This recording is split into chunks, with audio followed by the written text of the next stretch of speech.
अब हम पहला प्रश्न देखेंगे, ऋण 4 की घात 3 का मान होगा। इसको हम अगर ध्यान से देखते हैं तो इस प्रश्न में दो चीजें हैं, एक ऋण चिन्ह और दूसरा 4 संख्या। तो ये दोनों की घात 3 होगा। तो सबसे पहले हम चिन्ह को गुणा कर लेते हैं। तो ऋण की घात 3, इसका मतलब होता है ऋण गुणित ऋण गुणित ऋण। पहले ऋण से दूसरे ऋण का गुणा करेंगे तो धन हो जाएगा। ऋण गुणित ऋण बराबर धन होता है। फिर उस धन का इस ऋण से गुणा कर देंगे तो फिर ऋण हो जाएगा। इस प्रकार हमारा चिन्ह प्राप्त हुआ ऋण। अब हम संख्या देखेंगे। संख्या है 4 और उसका 3 घात है। इसका मतलब 4 का 3 बार गुणा करना है। 4 गुणित 4 गुणित 4। इस 4 से इस 4 का गुणा करेंगे तो 16 हो जाएगा। अब फिर इस 16 को इस 4 से गुणा कर देंगे तब हमारा हो जाएगा 64। तो इसमें हमें प्राप्त हुआ चिन्ह ऋण और संख्या 64। दोनों को एक साथ लिखेंगे तो हो जाएगा ऋण 64। अब इसमें हम ए बी सी डी में देखेंगे ऋण 64 कहाँ आया है। ऋण 64 है डी में। इसका मतलब हमारा उत्तर डी होगा 64। दूसरा प्रश्न है 5 सेंटीमीटर भुजा वाले घन का आयतन होगा। इसके लिए हम घन के आयतन का सूत्र लगाएंगे। घन का आयतन का सूत्र होता है एक भुजा का घन। घन का मतलब है 3 घात। अब हमें यहाँ एक भुजा दिया हुआ है 5 सेंटीमीटर। इसका मतलब होता है 5 सेंटीमीटर का घन हमें करना पड़ेगा। और घन का मतलब होता है 5 का 3 बार गुणा करना। मतलब 5 गुणित 5 गुणित 5। इस पहले 5 का दूसरे 5 से गुणा करेंगे तो 25 आएगा। और इस 25 से फिर से इस 5 में गुणा कर देंगे तब हमारा आ जाएगा 125। इसका मतलब है कि इस घन के का आयतन 125 घन सेंटीमीटर होगा। हमारे प्रश्न के उत्तर में ए बी सी डी में बी में दिया हुआ है 125। इसका मतलब है इसका उत्तर बी होगा 125। तीसरा प्रश्न है त्रिभुज के तीनों कोणों का योग कितना होता है। इसके लिए उत्तर के लिए हमारे पास 4 विकल्प हैं। ए 120 अंश, बी 90 अंश, सी 190 अंश और डी 180 अंश।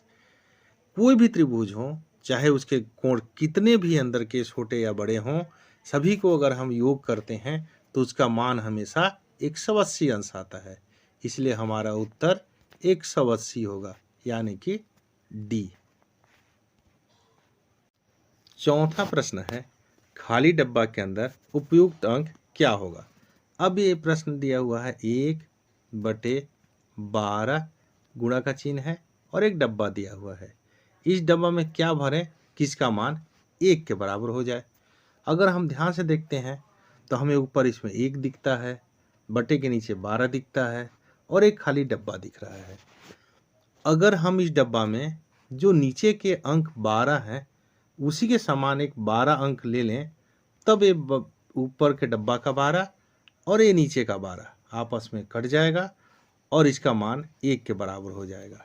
इसका मतलब डब्बा में हमें चाहिए 12 नंबर। अब इस उत्तर वाले भाग में देखते हैं तो हमें ए बी सी डी 4 भाग दिए हुए हैं। इसमें से डी का मान 12 है। इसका मतलब हमारा उत्तर डी 12 होगा। पांचवा प्रश्न है 3, 10 और 15 का लघुत्तम समापवर्तक क्या होगा। इसके लिए सबसे पहले हम 3, 10 और 15 को इस प्रकार से लिख लेंगे। इसके बाद हम देखेंगे कि वह कौन सा संख्या छोटा से छोटा है जिससे कम से कम तीनों में से कोई एक भाग चला जाए। तो वह संख्या यहाँ पे मिलेगा हमको 2। अब हम 2 का पहाड़ पढ़ के देखेंगे क्या 3 आता है, नहीं आएगा। इसलिए हम ये 3 को यहीं उतार देंगे। अब फिर 2 का पहाड़ा पढ़ेंगे और कितने बार पहाड़ा पढ़ने पर 10 आता है, तो 5 बार। 2 पंचे 10, यहाँ लिखेंगे 5। अब फिर देखेंगे 2 का पहाड़ा पढ़ने पर क्या 15 आता है, तो नहीं आता है। इसलिए हम 15 को यहाँ पे उतार देंगे। अब हम देखेंगे इनमें से तीनों में से कौन सा संख्या है जिससे कम से कम ये इसमें से कोई एक भाग का भाग चला जाएगा। तो 3 वह संख्या है जिससे कम से कम इनमें से कोई न कोई भाग चला जा रहा है। तो हम यहाँ पे लिखेंगे 3 और 3 का पहाड़ा पढ़ेंगे हम 3 एकम 3, एक बार में 3 आ जा रहा है तो यहाँ लिखेंगे 1।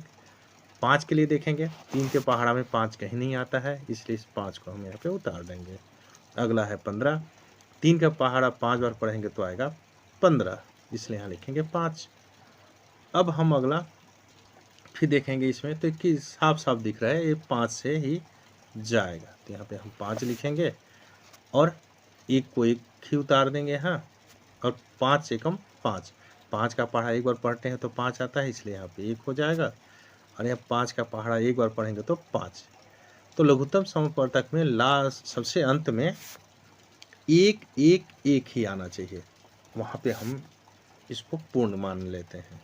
अब हमारे पास लघुत्तम क्या आया, 1 2 1 3 और 1 5, इसको हम गुणा के रूप में नीचे में लिख लेंगे, 2 गुणित 3 गुणित 5।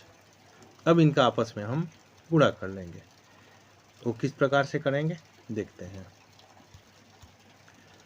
2 का गुणा 3 से करेंगे 6 आएगा, फिर 6 में 5 का गुणा करेंगे तो 6 पंचे 30, इस प्रकार हमारा उत्तर 30 हुआ। तो इसमें देखेंगे हम ABCD में कौन सा में 30 आ रहा है, सी में, मतलब हमारा उत्तर सी होगा 30।